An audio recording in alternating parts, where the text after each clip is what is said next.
بسم اللہ الرحمن الرحیم۔ تو عرض کیا ہے، کچھ دولت پر ناز کرتے ہیں، کچھ صورت پر ناز کرتے ہیں۔ جن کے ہاتھوں میں دامن مصطفیٰ صلی اللہ تعالیٰ علیہ وآلہ وسلم ہو، وہ امتی ہونے پر ناز کرتے ہیں۔ اسی کے ساتھ شروع کرتے ہیں کہ اللہ تعالیٰ نے یہ دنیا کیسے بنائی اور سب سے پہلے اللہ تعالیٰ نے کس چیز کو بنایا۔ تو جڑے رہیے میرے ساتھ اس ایپیسوڈ۔ تو میں راحیلہ خان شروع کرتی ہوں ایپیسوڈ 1۔ محمد بن اسماعیل بن آذر بخاری رحمۃ اللہ علیہ روایت کرتے ہیں کہ حضرت امام جعفر صادق بن امام محمد باقر بن امام زین العابدین بن امام حسین رضی اللہ تعالیٰ عنہ سے امیر المومنین حضرت علی بن ابی طالب نے فرمایا کہ ایک دن میں پیارے نبی صلی اللہ علیہ وآلہ وسلم کی سیوا میں بیٹھا تھا کہ حضرت جابر بن عبداللہ انصاری نے حضرت صلی اللہ علیہ وآلہ وسلم سے عرض کیا، اے اللہ کے رسول صلی اللہ علیہ وآلہ وسلم، میرے ماں باپ آپ پر قربان۔ فرمایا کہ اللہ تعالیٰ نے سب سے پہلے کیا چیز پیدا کی؟ آپ نے فرمایا، تمام چیزوں سے پہلے اس خالق یعنی پیدا کرنے والے نے میرا نور پیدا کیا، پھر ہزاروں سالوں تک وہ نور اللہ کی قدرت سے ان کی بڑائی دیکھنے اور ان کی تسبیح اور سجدے میں لگا رہا۔ ابن عباس کی روایت ہے کہ وہ نور محمدی 12,000 سال تک حیرانی کے ساتھ خدا کی عبادت میں لگا رہا۔ پھر اللہ تعالیٰ نے اس نور سے ایک موتی پیدا کیا، اس موتی پر اپنی جلالی نظر ڈالی تو اس رعب کے اثر سے وہ موتی پانی پانی ہو گیا، پھر 1000 سال تک بہتا رہا۔ بعد میں اس کے 10 حصے کیے گئے۔ پہلے حصے سے عرش بنایا، اس کی 4000 ستون کیے، ایک ستون سے دوسرے ستون تک 4000 سال کی راہ ہے۔ اس کے بعد اللہ نے 4 فرشتے پیدا کیے، ایک آدمی کی شکل میں، دوسرا اونٹ کی شکل میں، تیسرا کرگس کی اور چوتھا گائے کی جسم کی شکل میں۔ ان کے پاؤں تحت الثری سب سے نچلے حصے سے اور موٹھے عرش سے لگے ہوئے ہیں۔ ان کو اللہ کا حکم ہوا کہ عرش کو اٹھا لو۔ انہوں نے بہت زور مارا مگر نہ اٹھا سکا۔ پھر ارشاد ہوا کہ ہم نے تم کو 7 زمین اور آسمان کا زور دیا، اٹھا لو۔ پھر انہوں نے طاقت لگا کر اٹھانا چاہا مگر نہ اٹھ سکا۔ کے بعد حکم ہوا کہ یہ تسبیح پڑھ کر اٹھا لو۔ جب فرشتوں نے یہ تسبیح پڑھی، اللہ کی قدرت سے عرش اٹھا لیا۔ دوسرے حصے سے قلم بنایا، اس کی لمبائی 500 سال راہ کی اور چوڑائی 40 سال راہ کی ہے۔ تیسرے حصے سے لوح محفوظ حفاظت کی ہوئی تختی بنائی، اس کی اونچائی 100 سال راہ کی، چوڑائی 100 سال راہ کی ہے، اس کے چاروں طرف یاقوت جڑا ہے۔ پھر قلم کو حکم ہوا، لکھ۔ عرض کیا، کیا لکھوں؟ لکھ، میرا علم میری خلقت ہے۔ عرض کیا، شروع کس طرح کروں؟ فرمان ہوا، شروع کر بسم اللہ الرحمن الرحیم۔ پھر قلم نے بسم اللہ کو 1000 سال میں پورا کیا۔ اس کے بعد اللہ نے فرمایا، لکھو، میں معبود ہوں، میرے علاوہ کوئی عبادت کے لائق نہیں۔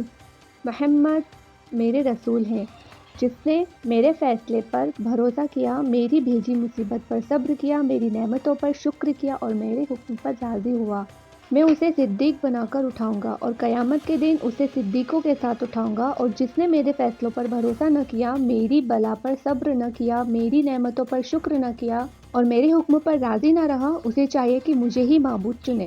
پھر قلم نے لکھا اور لکھتی چلی گئی، یہاں تک کہ لکھ ڈالا بارش کی بوندوں کو، پیڑوں کے پتوں کو، ریگستانوں کے ریتوں کو اور قیامت تک جو جو ہونے والا ہے۔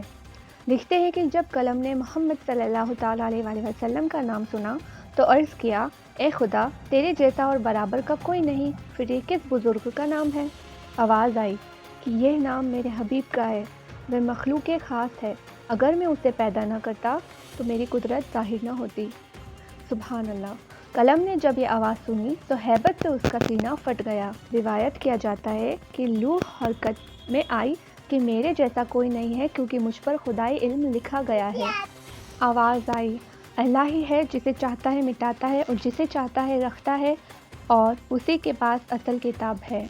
چوتھے حصے سے سورج، 5ویں حصے سے چاند، 6 حصے سے جنت، 7ویں حصے سے دوزخ، 8ویں حصے سے فرشتے، 9ویں حصے سے کرسی، 10ویں حصے سے نور محمد صلی اللہ تعالیٰ علیہ وآلہ وسلم کو پیدا کیا اور اس نور مبارک کو داہنی طرف عرش کے تسبیح و تصدیق سے مشغول رکھا۔ روایت ہے کہ کرسی کے نیچے یاقوت کا ایک دانہ پیدا ہوا، اونچائی اور چوڑائی اس کی 500 سال کی راہ ہے،